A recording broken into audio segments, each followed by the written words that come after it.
Esta es la tarde en el continente americano. Cuando anochece en Europa y amanece en Asia, así cae la tarde en el continente americano y transcurre la noche y el amanecer en el resto del mundo. La tarde fin de semana.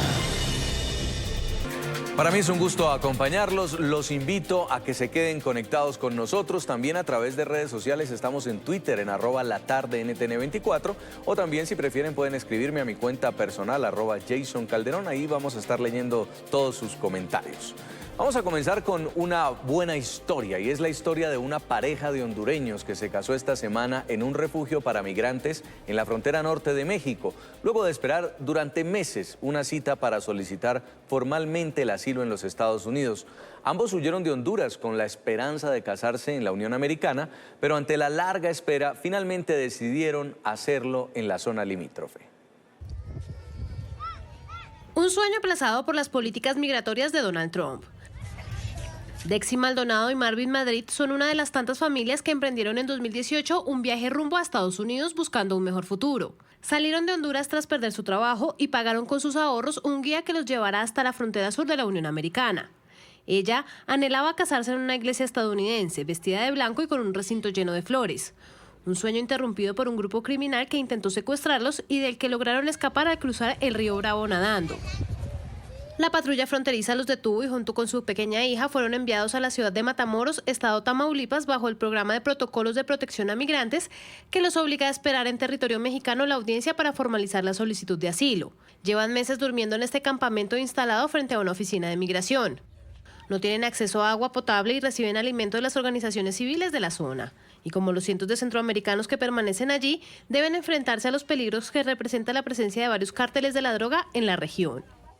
Por ratos él duerme y yo me quedo velando, por ratos yo duermo y él queda velando, porque de igual manera México no es un país seguro para nosotros, porque ya se han visto cosas muy feas aquí en México y nosotros tememos por la seguridad de nuestros hijos.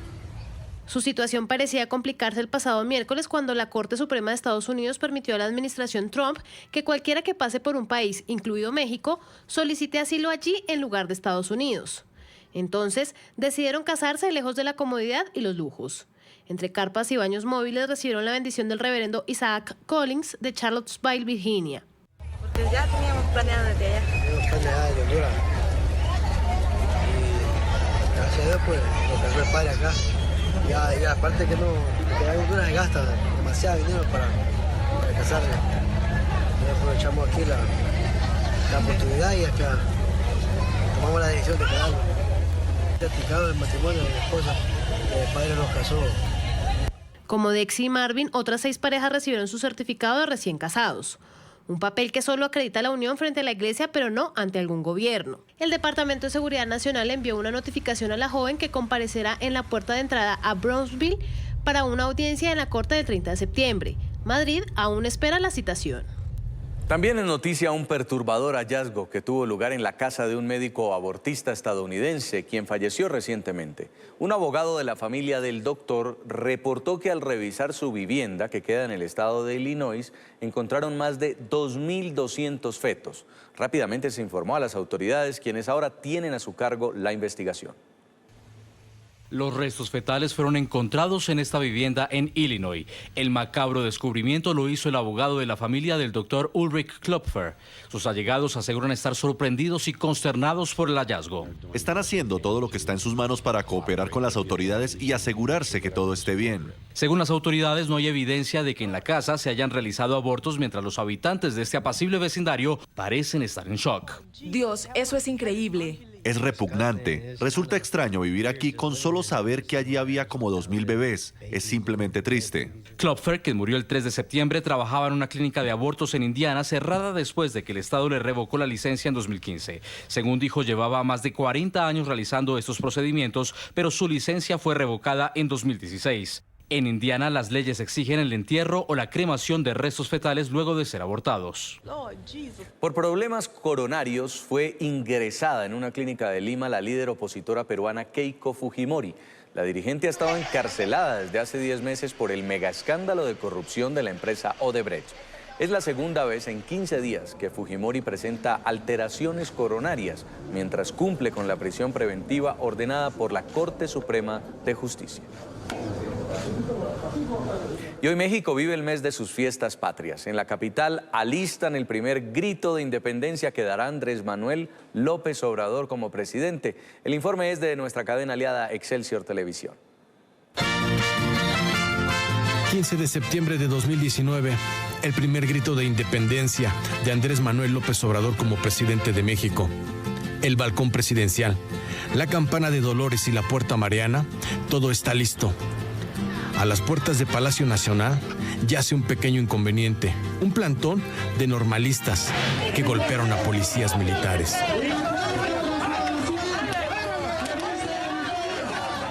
Y activistas que piden la libertad de presos políticos. Advierten que no se van a retirar. Sobre la plancha del Zócalo capitalino fueron instalados 2 escenarios frente a la Catedral Metropolitana. En el Festival Cultural participarán diferentes grupos que representan los 32 estados de la República Mexicana. La verbena comenzará a partir de las 4 de la tarde y por la noche, después del grito cantará Eugenia León y la original Banda Limón. Unos celebrarán el grito de independencia en el Zócalo de la Ciudad de México, otros en casa. Ya estoy lista para el grito. ¿Qué va a preparar en casa? Pues pozole y tostadas, garnachas, pambazos, todo. Ya para acá vemos el pozolito y las tostaditas y la cremita y todo eso, para echarle y ya juntarnos la familia y comer y ya un refresquito o algo. ¿Un refresquito o un tequilita? Un tequila, una cañita, porque me gustan las cañitas. La Secretaría de Seguridad Ciudadana desplegará 5,000 policías para resguardar a los asistentes al grito de independencia. Sobre todo, recordar a los que nos dieron patria, justicia y libertad. Invitados. Realizador Jonathan Ramos. Para Imagen, Efren Argüelles. La Defensoría del Pueblo de Colombia ha revelado cifras y el impacto que ha tenido la decisión del gobierno ecuatoriano de exigirle visa a los ciudadanos venezolanos que quieran ingresar a su territorio.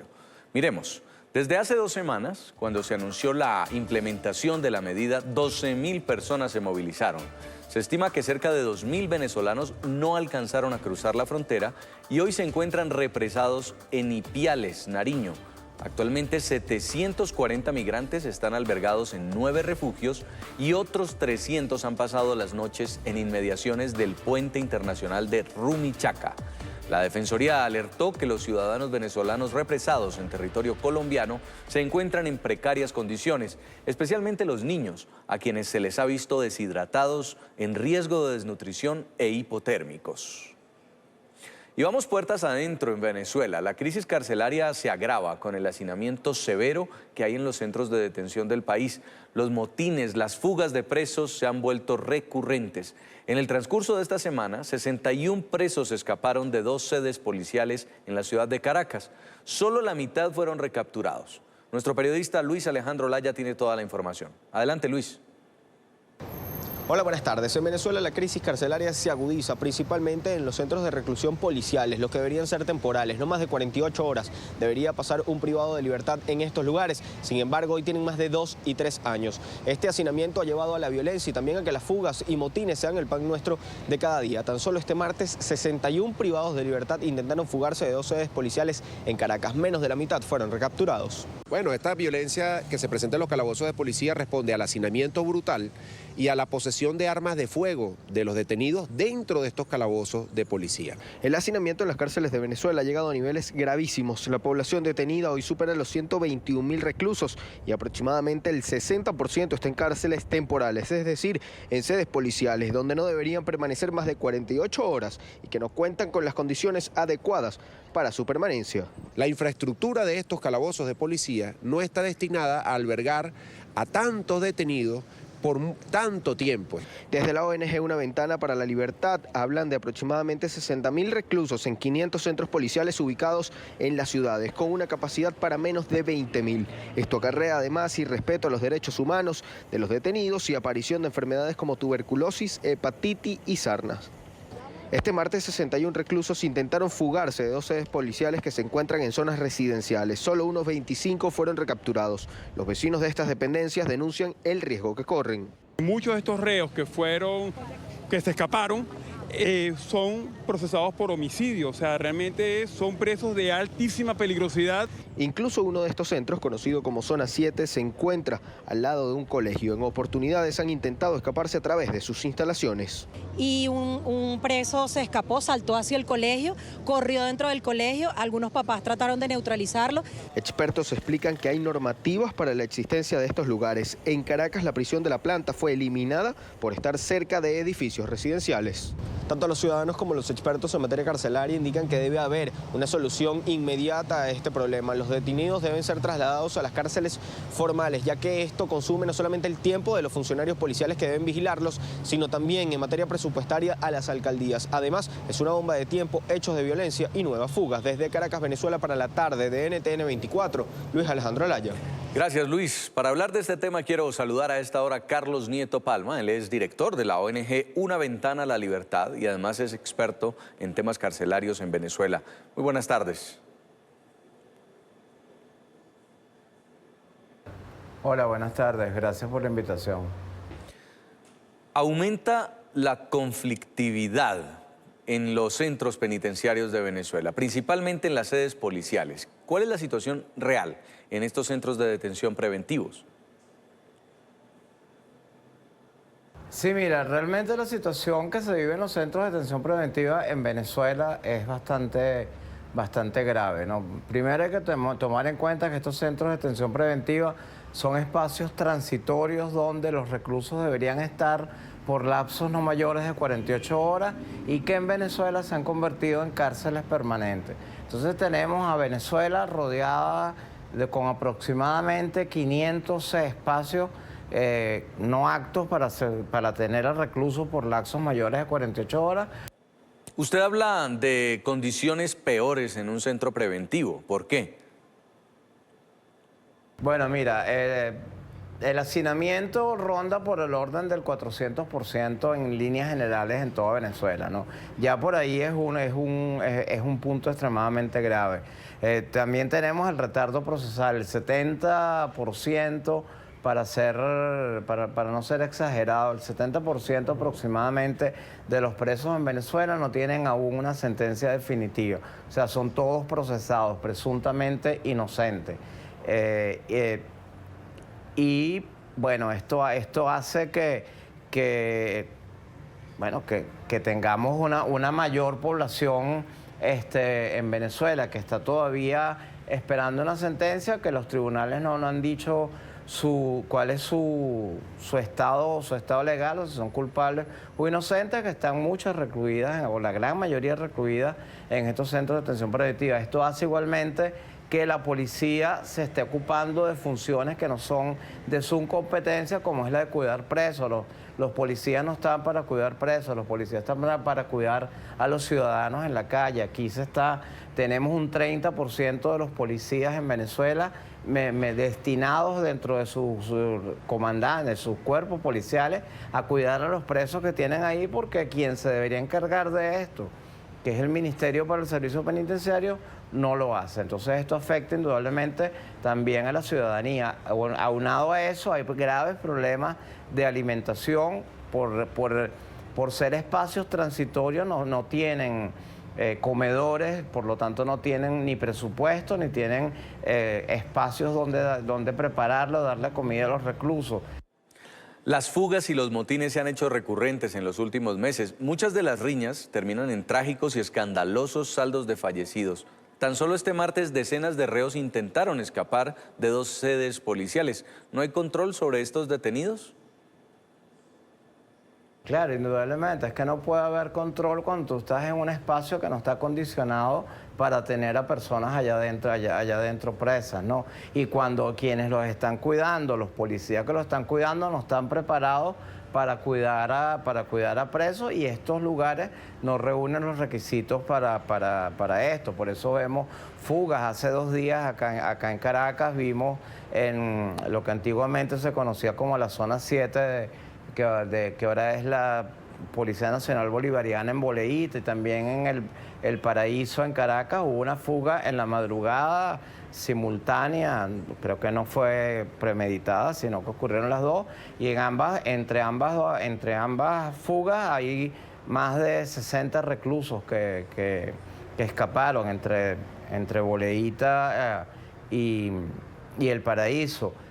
No hay datos oficiales hasta este momento. Ninguna autoridad, ni del 6CPC, que es quien tenía los presos del Paraíso que se fugaron, ni los de la Policía Nacional Bolivariana se han pronunciado al respecto. Entonces no tenemos cifras oficiales de cuántos hay. Solo sabemos que de los fugados en la Policía Nacional Bolivariana, en la sede de Boleíta, hay 2 fallecidos.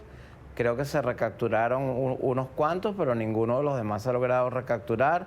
En el Paraíso, de los 26 o 29 fugados, recapturaron a 6, los demás están libres. Se presume que están en alguna zona popular de acá conocida como la Cota 905, que es supuestamente una zona de paz y que están ahí guardados mientras dejan de buscarlos, será. Pero es una situación verdaderamente alarmante, pero es porque están en espacios que no reúnen ningún tipo de condiciones para tener a presos ahí allá adentro. Y en cuanto a la violencia, ¿se puede decir que el hacinamiento y el poco control dentro de estos centros son las causas? Sí, bueno, la violencia se da indudablemente por el hacinamiento, o sea, el hacinamiento, el ocio, el no estar en instalaciones adecuadas genera violencia. O sea, estamos hablando de un espacio donde pueden caber 20 personas y tal vez hay 200 personas, donde unos se tienen que turnar, se turnan para dormir, o sea, mientras unos están acostados, otros tienen que estar parados y así es la rotación, porque no caben todos acostados al mismo tiempo, o sea, con condiciones infrahumanas a todo nivel, a nivel higiénico, a nivel médico, a nivel de todo esto.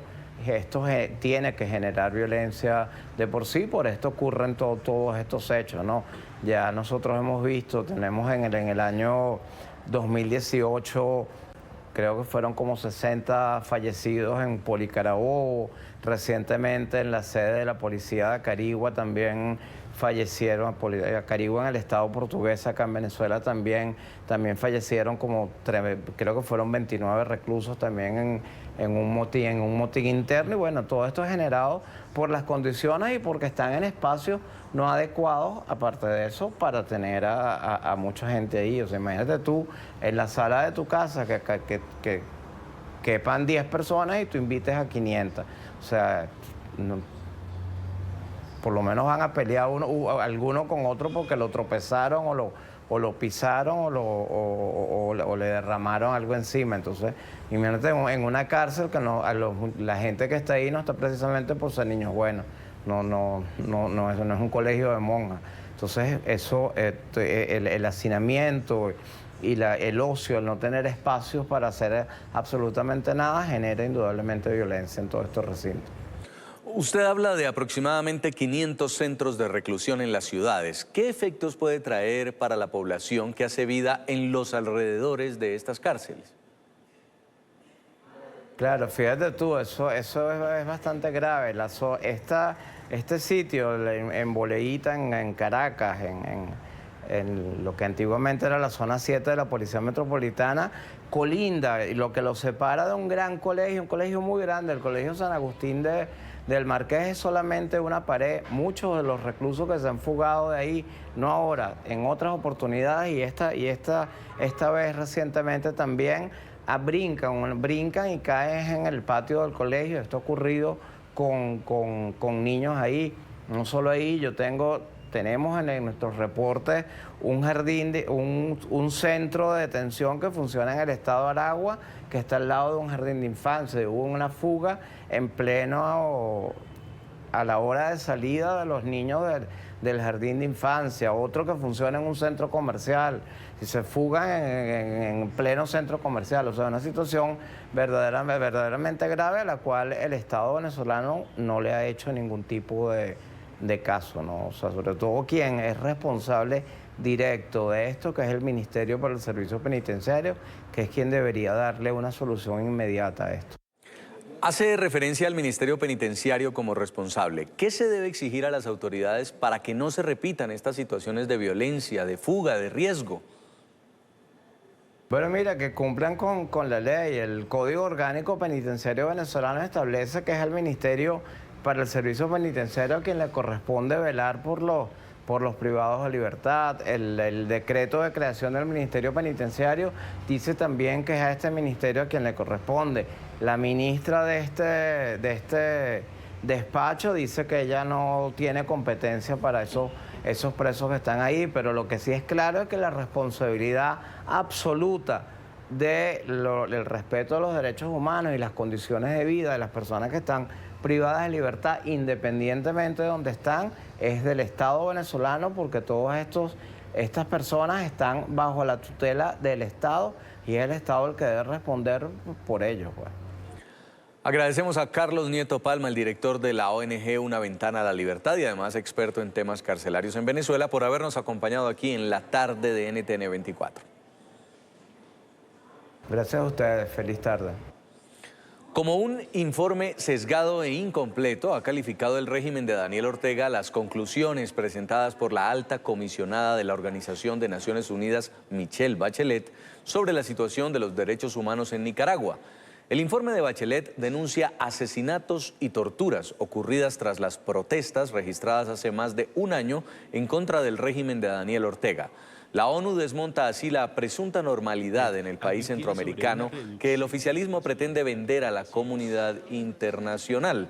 En un comunicado, el régimen rechazó el documento por considerarlo impreciso y poco real. Para hablar de este tema, quiero saludar desde Costa Rica a Álvaro Leiva, abogado, secretario ejecutivo de la Asociación Nicaragüense Pro Derechos Humanos. Bienvenido a la tarde fin de semana.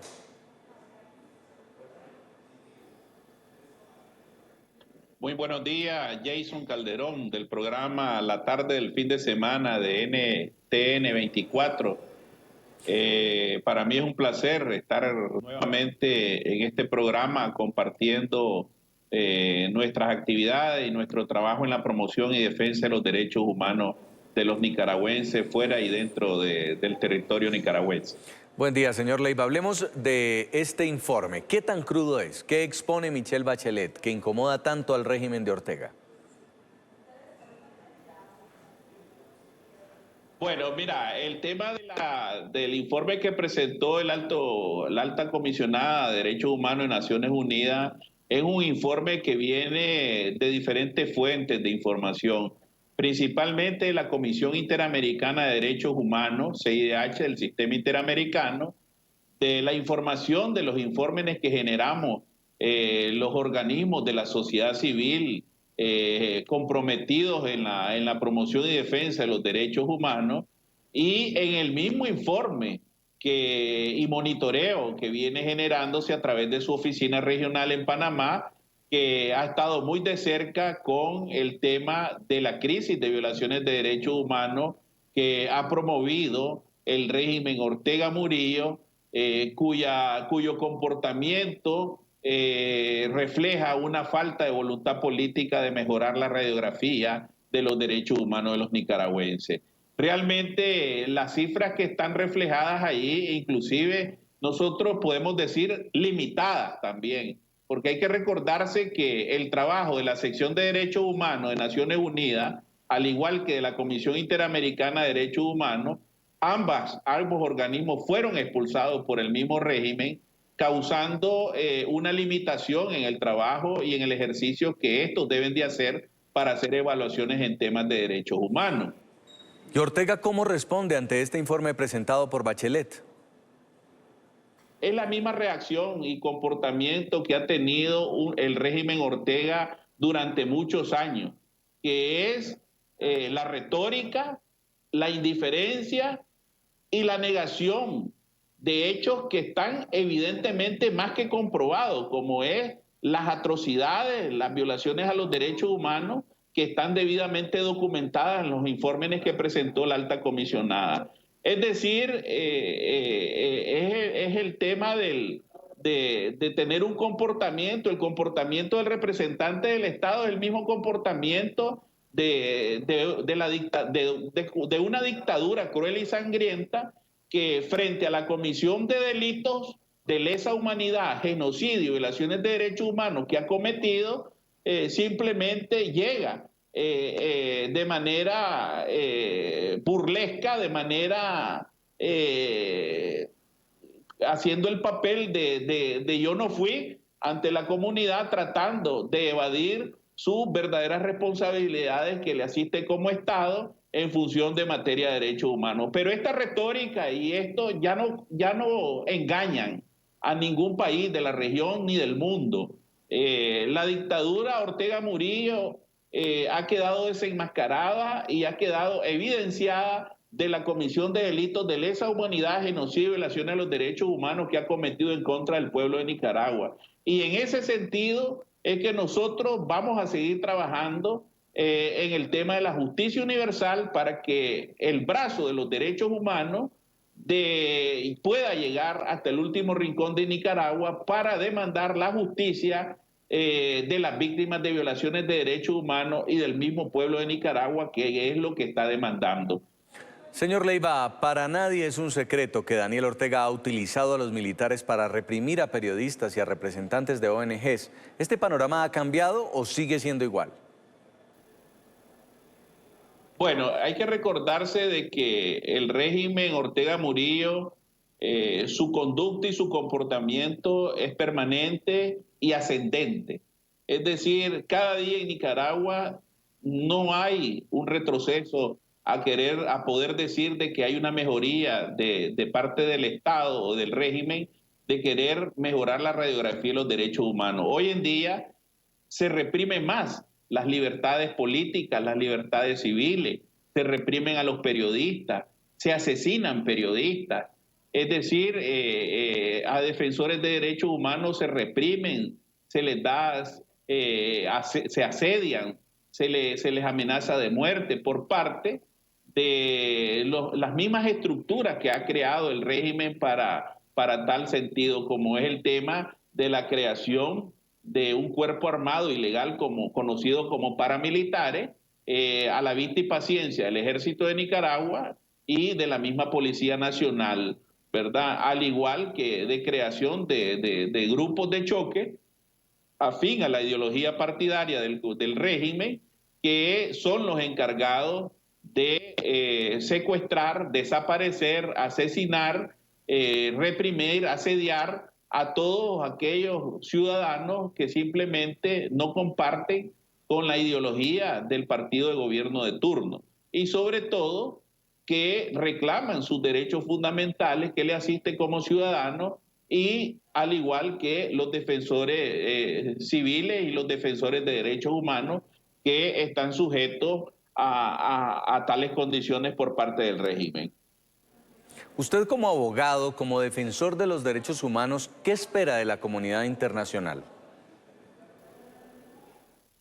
Bueno, lo que nosotros esperamos como organismo de derechos humanos y lo que espera el pueblo de Nicaragua es que la comunidad internacional no pierda la atención y que no pueda salir Nicaragua de la agenda, del orden del día de países amigos del pueblo de Nicaragua frente a esta crisis de violación de derechos humanos reflejada en los organismos internacionales de gran incidencia como es la Organización de Estados Americanos y las Naciones Unidas.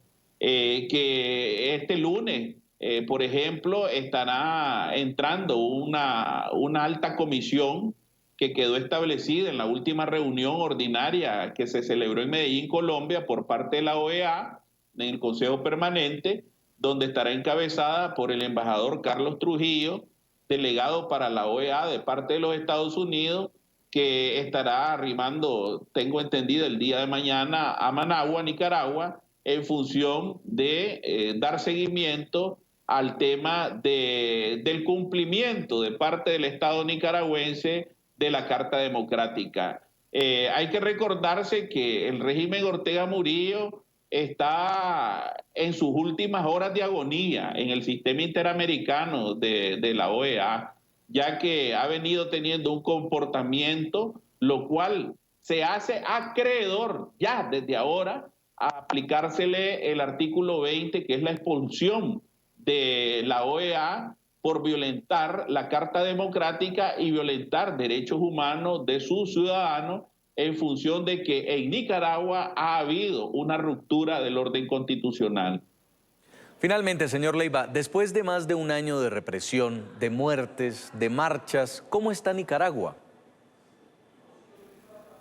Hoy en día Nicaragua, el régimen Ortega Murillo está tratando de dar el caretazo ante la opinión internacional de que todo fue un golpe de Estado, que ha quedado reducido a la más mínima expresión y que hay un ambiente de normalidad. Pero es todo lo contrario. Hoy más que nunca en Nicaragua lo que existe es una permanente crisis de violaciones a los derechos humanos.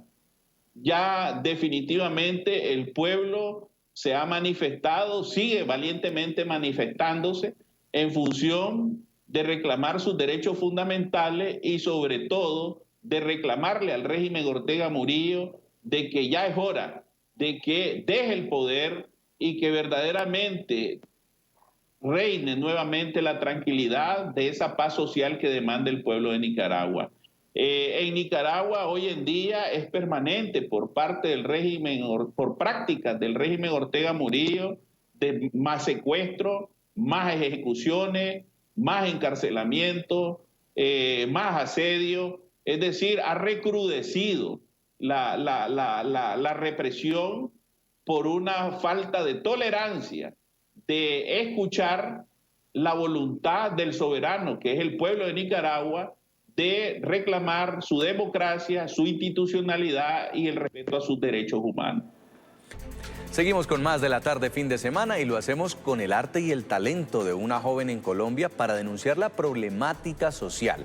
Se trata de Tati Gómez. Ella utiliza una técnica cada vez más apreciada y valorada por las personas, que es tallar casas pequeñas, personas diminutas, paisajes minúsculos y también imágenes divertidas y graciosas.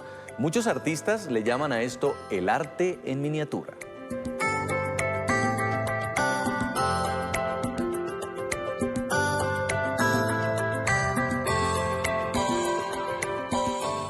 Precisamente nos acompaña a esta hora Tati Gómez. Ella es una artista muralista urbana de la ciudad de Bogotá dedicada al arte en miniatura. Tati, bienvenida a La Tarde fin de semana.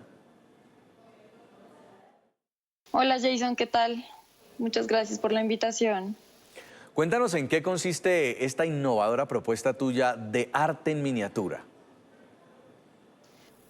Pues ya llevo como 3 años con este proyecto. Pues surgió así como de la nada.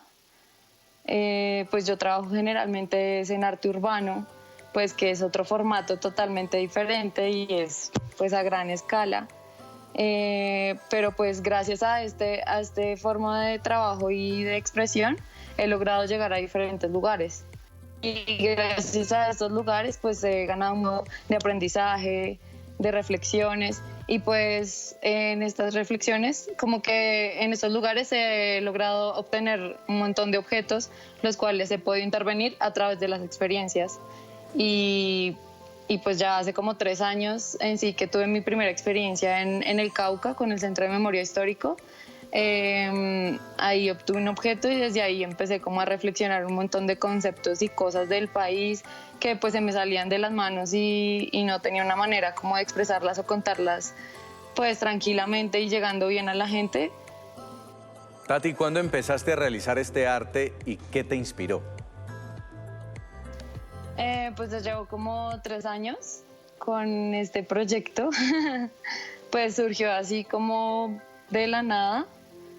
Pues yo trabajo generalmente en arte urbano, pues que es otro formato totalmente diferente y es pues a gran escala. pero pues gracias a este forma de trabajo y de expresión he logrado llegar a diferentes lugares. Y gracias a estos lugares pues he ganado un modo de aprendizaje, de reflexiones, y pues en estas reflexiones, como que en estos lugares he logrado obtener un montón de objetos, los cuales he podido intervenir a través de las experiencias. Y pues ya hace como 3 años en sí que tuve mi primera experiencia en el Cauca con el Centro de Memoria Histórico.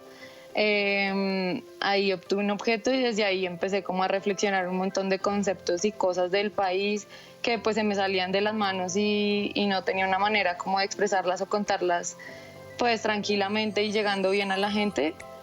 ¿Qué representan tus obras y qué quieres lograr con ellas?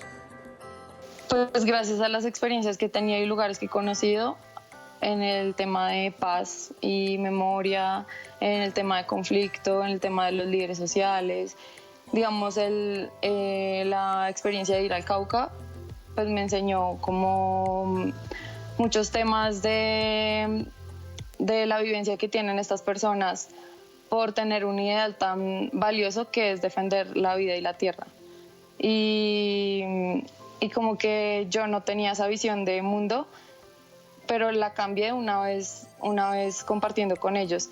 Y luego también estuve trabajando con los reinsertados y como que conocí un poco las dos caras y experiencias de los lugares.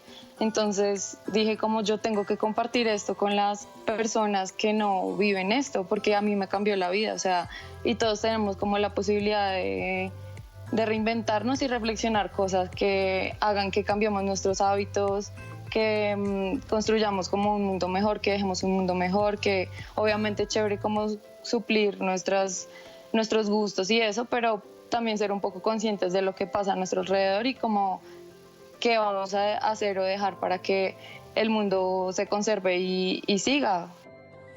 Tati, debe ser una tarea muy minuciosa que dedica mucho tiempo. Miremos este video, usted está allí trabajando con herramientas que le permiten justamente ser detallista, ir al detalle de lo que usted quiere trabajar.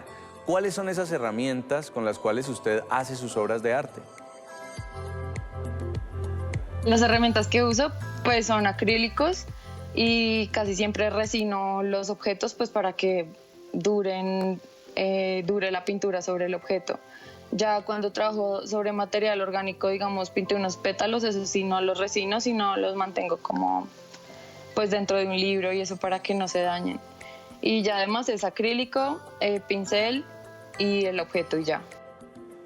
Y para terminar, ¿dónde podemos encontrar sus obras de arte? ¿Dónde podemos conseguir una?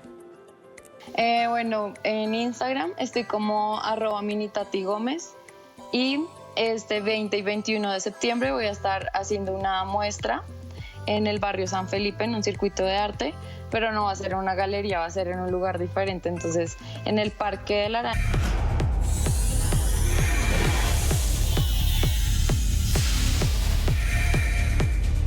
Regresamos y vamos a revisar otras noticias del mundo a esta hora. La tensión mundial tras el ataque con drones a instalaciones petroleras en Arabia Saudita crece. Ante la delicada situación, las autoridades dedican sus esfuerzos a reparar los daños que obligaron a reducir considerablemente la producción de crudo. Se prevé un aumento de los precios del hidrocarburo en los mercados este lunes. La tensión inició en la madrugada del sábado cuando 10 drones fueron utilizados para atacar 2 de las principales instalaciones petroleras de Arabia Saudita. Los hutíes, un grupo insurgente de Yemen, se adjudicó el atentado. Y a 2 días de las elecciones parlamentarias anticipadas en Israel, fue autorizada la legalización de una colonia salvaje en Cisjordania. El primer ministro Benjamín Netanyahu había prometido hace una semana que todos los asentamientos judíos de Mevot Jericó, en el Valle del Jordán, serían anexados si ganaba los comicios. El anuncio fue criticado por funcionarios palestinos, quienes han considerado que la decisión representaría la muerte del proceso de paz.